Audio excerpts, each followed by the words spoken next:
With there being so many different Green Lanterns, it might be difficult to know where to start. Well, this is going to be the video for you. Woof woof! Hey guys, it's me Marcus, aka the Mad Dog, and we're back with another video. The first title that I'm going to recommend should come as no surprise, and you should get used to hearing this name because I'm going to recommend Green Lantern Rebirth by Geoff Johns. Now when this came out in 2005, Hal Jordan wasn't a popular character and he needed a bit of a rebranding of his image. He hadn't carried the Green Lantern ring for many years and he was currently the Spectre at this point. Geoff Johns wanted to re-establish Hal as the leading figure in this title, and that's what he did in these 6 issues. But what this story will do is introduce you into Hal Jordan and into the rest of the Green Lantern mythos. It works as both a catch-up and also a great starting point, so if you know absolutely nothing about the character, this book kind of has you covered. And as well, even though he is a bit of a controversial figure, Ethan Van Sciver does have amazing art throughout this book, and you also get to see Green Lantern punch Batman. The reason why I've recommended Green Lantern Rebirth first is because then you can get into the main Green Lantern series. This started immediately after Rebirth was over, and I also think that this is a great continuation point for anybody that's just got into the character. If you did already know a little bit about Hal Jordan, but you want to get caught up on the modern Green Lantern run, although it's not that modern now since we got the Rebirth era, but what you will get in these 3 omnibuses or the countless trade paperbacks that they've released is one of the best continuing superhero stories that's ever taken place. I'd put it up there with something like Ultimate Spider-Man, so maybe I need to do a video talking about why Green Lantern by Geoff Johns is just the best. And I'm not really going to be recommending the Sinestro Corps War or Blackest Night because of the fact that they are part of this mega series. It wouldn't be fair to recommend that to a new reader to just jump right into because I don't think you'd have the background knowledge, but this is the background knowledge that you'd need. You also get to see how the other Lantern Corps come into the story, and you also get to see the birth of Star Sapphire, the re-emergence of Sinestro, and also the forming of the new Green Lanterns. There's just so much that happened in this 10 or so year run, and if you do want to pick up these omnibuses, you can get them from the channel sponsor,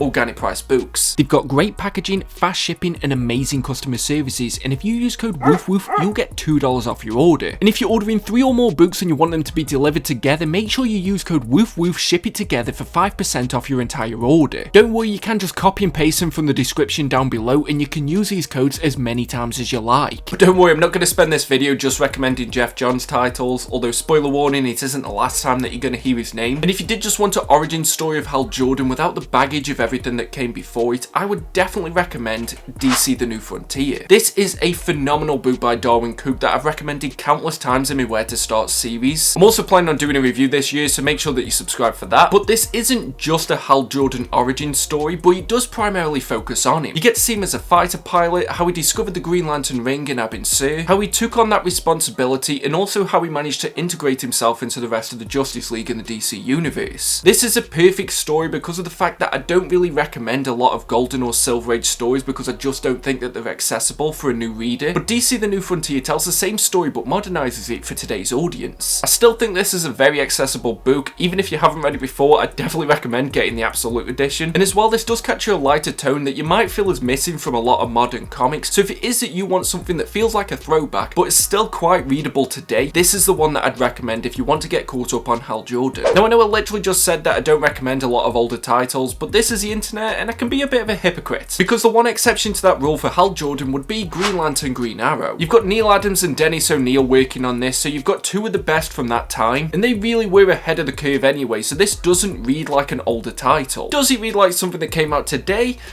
No, but I do still think that there is a lot in here if you did want to get introduced into this character. It might be the case that you're already a massive Green Arrow fan. I know that some people watch that TV show. As well, this story is a lot more grounded and realistic, at least as realistic as a story about a guy who's got a green power ring can be. So it is a story about them traveling across the country, dealing with issues like racism and drugs. And this was one of the first Green Lantern books that I read, and I felt like it did give me a good understanding of who Hal Jordan is. So if you don't necessarily want an origin story, but you do want some kind of introduction into this character, I definitely recommend looking into this one. But it might be the case that instead of Green Arrow, you're more interested in the Flash, in which case I'd definitely recommend the 6-issue crossover between the two, which was The Brave and the Bold. This was illustrated by Barry Kitson and written by none other than the legend himself, Mark fucking Waid. And even though this is a shorter series, I do think it's a great way to get introduced into Hal Jordan. Him and the Flash have always had an interesting friendship that I've enjoyed seeing developing over the pages that I've read, and I think that this is no exception. It's set mostly outside of continuity, so you don't really need to know a lot of what else is going on. And if you are already a massive Barry Allen fan, why not do yourself a favour and get introduced into Hal Jordan through that friendship? And if you're not already a massive Barry Allen fan, but you want to be, I would definitely recommend checking out the Where to Start that I did on the Flash. Mark Waid is one of those writers that really just understands what the core of a character is. And his time writing the crossover between the Flash and Green Lantern was no exception. It's still got that sort of golden silver age feel to it, but it is written for a modern audience. I believe this came out in 1999 if I remember correctly, and it is just them going on a little bit of an adventure together, and I just think it's a really good time. You can get this in a deluxe edition, but it has been in print for a few years, so if you're wanting to get it, I'd recommend picking it up soon. But if you're a fan of the Flash and you want to become a fan of the Green Lantern, this is the one that I'd recommend. But in case you're worried because it's been about 2 minutes since I mentioned Geoff Johns, the next book that I'm going to recommend is Secret Origins. Now for me, even though I read this at a point when I already knew about the origin of Hal Jordan, I really enjoyed this story. It came partway through his run on Green Lantern, so if you're reading those omnibuses, you're probably going to read this anyway, but you can also read this as a separate book. And what this is going to do is just catch it up really well while still telling you a full story. I was tempted to recommend something like Secret Files and Origins because I know that that's going to just be one issue that will catch you up to speed, so it does still have some validity, and if the Secret Origins storyline didn't exist, I'd definitely be recommending this. But that's not the case, and the 5 or 6 issues that Geoff Johns wrote where he just told about the origin story of Green Lantern from a different perspective was really interesting, and if you were liking the sound of something like DC The New Frontier but you wanted it to be more focused on Hal Jordan and also connect it into that storyline so that you can read Rebirth and Blackest Night and Sinestro Corps War, then this was pretty much made for you if you're in that situation. But maybe you do want something that's set outside of continuity and also takes a few more risks with the origin story of Hal Jordan, in which case I would definitely recommend checking out Green Lantern Earth 1. If you like your Elseworld type stories, or maybe you want there to be an even more of a sci-fi twist on this character, then this would be the book for you. Earth 1 was a publication that was made to set itself apart from the main continuity, and in this it is set a bit more in the future, and Hal Jordan's some kind of space miner that just stumbles on a spaceship that has the Green Lantern ring, and he sort of falls into the responsibility, and the art style in this is just incredible. It's really different and abstract and not really something that I think you're going to find if you stick with the modern continuity. There has only been 2 volumes of this that have been published so far, so I definitely think it's something that you can easily catch up on, and they come in a series of original graphic novels, so it's not something that you need to collect issue to issue. I still need to pick up volume 2, but volume 1 was very underrated, and I definitely think it's something that you should check out if it is that you don't want to get bogged down with the rest of the universe just yet. But maybe you don't want to get introduced through Hal Jordan, and in which case I would definitely recommend the 90s series that followed Kyle Rayner. Especially if you don't like Hal Jordan, this would definitely be the run for you because of the fact that it's dealing with the fallout of Emerald Twilight, but it does still give a fresh start for a new reader because of the fact that you've got a new Green Lantern in Kyle Rayner. He's also the last of his kind, so you don't really have to worry about knowing a lot about the Green Lantern Corps, and this did get reprinted a few years ago in a series of trade paperbacks, so it should still be available to pick up. But Kyle Rayner is a bit of a younger Green Lantern. He is a bit more reckless, he is a bit more creative in the way that he uses the Green Lantern energy, and you might like 90s storytelling, and you also might be a fan of something like JLA by Grant Morrison. It was nice as well because for a few years Green Lantern was getting a fresh start with a different character, and it didn't need you to know a lot about the continuity beforehand. Sure, it does help if you know it, but it's not really going to hold you back if you don't. So if you don't want to run with Hal Jordan, and maybe you are a fan of 90s storytelling and you just want something that's fun and enjoyable, this would be a series that I'd recommend looking into. But maybe you want to go even more classic with your Green Lantern pick and you want the original Alan Scott. Now when it comes to modern runs, I don't really have a lot of recommendations for him, but one that I'd definitely recommend checking out is JSA by Geoff Johns. I really can't avoid that guy. JSA is a team book, so it's not strictly going to be focused on Alan Scott, but he is still a very prominent role within this, and I think some of the best storylines that we've had with this character in recent memories came from this series. He acts as a father figure within the team, and he's also just wise and noble throughout it. Every time they got some kind of issue or battle, he's always the headstrong one that just knows exactly what to do, and I like that this book treats him with that respect. They understand that he's gone through situations already and that he would have this wisdom. And JSA normally does often get overshadowed for the Justice League, but if it is a case that you want something with Alan Scott and you really just want to have a good couple of years with that character, this would probably be the only run that I think I could recommend. Although if I'm wrong, someone's probably going to correct me in the comments below. But at this point in the video, you might be wondering to yourself, why am I recommending team books that aren't even centered around Green Lantern? In which case I would definitely recommend getting your hands on the Green Lantern Corps series. Yeah, I learned my lesson on how to pronounce that after the Captain Britain video. But this team book came out just shortly after Geoff Johns had taken over on Green Lantern, and because of the fact that Hal Jordan was preoccupied in that series, Green Lantern Corps worked on the other members of the team. So you did have a lot of focus on Gardner, Kilowog, and also Kyle Rayner, and it felt like this book knew that it had to work harder so that it could get out of the shadow of the main series. But it is still telling its own story, and it's written by Peter J. Tomasi, who went on to write Batman and Robin and also Superman, and this was him sort of proving his worth and that he could get on those bigger titles. I absolutely loved this series, and when it was coming out I could only get to a comic shop once a month, so it'd always get me issues of Green Lantern, and Green Lantern Corps at the same time, and it's just fun going back and forth between the two. I do wish that DC would put this into some kind of omnibus. It is a little bit difficult to get at the moment, but if you just want a Green Lantern team-based book, this would definitely be my #1 recommendation. However, to jump back to Hal Jordan just for one moment, I would definitely recommend picking up the Geoff Johns run when he entered the New 52. Green Lantern seemed to be one of the only characters that wasn't affected by this company-wide relaunch because of the fact that it was already doing so well. Yes, it is a Hal Jordan story yet again, but this one's interesting because of the fact that it centers more around Sinestro. It's minor spoilers, but he joins the Green Lantern Corps again, but they still know about all this history and all the problems that he's caused in the past. He is paired up with Hal Jordan, and you've just got this great dynamic where you don't know if you could trust him or not. He's still got the same mentality that he had when he was leading the Sinestro Corps, so you don't fully trust him, but at the same time, he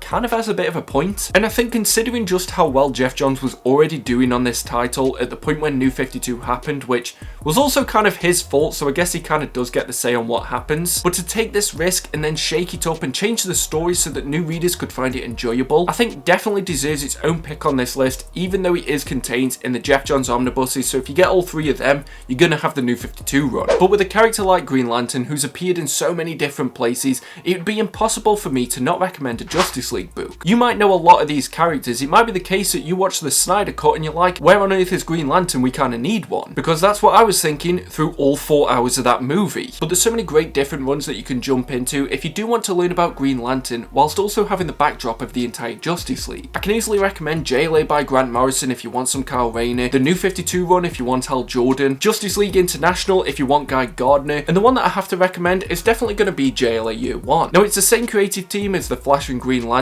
but they've also now got the rest of the Justice League. This is a self-contained 12-issue series that will tell you the origin story of some of the other members of this team, and because of the fact that these characters are getting introduced into each other, you can also learn a lot about them. It doesn't expect you to know who every single character is, and if you want a bit more of a Golden or Silver Age feel to a title without actually having to read a Golden or Silver Age book, this would be a great starting point for you. But like I said, there's a lot of other great Justice League titles that you could read that could really introduce you well into Green Lantern. Like if you just read the first issue of the New 52 book, it's pretty much just a conversation between him and Batman. But you're probably wondering if you can jump into some of the modern Rebirth era Green Lantern titles. And I know it's confusing because of the fact that we've got Green Lantern Rebirth and then we've also got Green Lanterns, but from Rebirth. Yeah, it does get a little bit confusing, but you can easily jump into some of these newer books. So I've read the first couple of issues of Green Lanterns and also Hal Jordan and the Green Lantern Corps. If it is that you want completely fresh characters and you want to see how they take over the mantle and the responsibilities that come with this ring, I'd definitely recommend Green Lanterns. But if you do still want some continuity and what you're familiar with, I would definitely go with Hal Jordan and the Green Lantern Corps. You can read both of these books easily as a new reader, and then you would be pretty much caught up to where we're at today. But I haven't read all of these runs, so I don't know if they're as good as the first arcs, because what I notice is that a lot of writers tend to try more at the beginning so that people get invested, and then it's just not really the same after that. So if you're a new reader and you're wondering if you can get caught up and start reading in single issues, you definitely can, and these would be two great starting points. But you're probably wondering why I didn't strictly recommend something for Guy Gardner. That's because my favourite book featuring him was Red Lanterns. It's the reason why I'm wearing this ring, because this is such a criminally underrated book. If I was to do a New 52 Hidden Gems video, this would probably be top of the list. Actually, there's one other that I think might beat it, but when the list first came out of all the New 52 titles that were going to be printed, this was the one that I was a bit confused about. The gimmick of having a Red Lantern cat had worn off quite a bit for me, but then as soon as he introduced Guy Gardner into it, I just knew that this was a book that I was going to want to read. Yeah, I know I was a bit harsh on him when I did me Who is Blue Beetle, but it's Guy Gardner, he kind of deserves it. But him being a Red Lantern is one of the only things that makes sense in a universe as confusing, and I felt like this was a book that was always working harder to give a better story, but it just never seemed to get the respect it deserves. So if you want something that isn't strictly a Green Lantern book, but is still about lanterns and is really enjoyable at the same time and is great for a new reader, this would be the one that I'd recommend. But I guess that's the video, and if I've seemed a bit more rushed in this video, I apologise for it. It's just I haven't really had as much time lately, but I still want to make sure that I got this video out. And if you could do me a massive favour and share this video where you can, it really does help the series. And until next time, just make sure that you stay safe and stay mad, all you dogs. Woof woof! See you in the next video.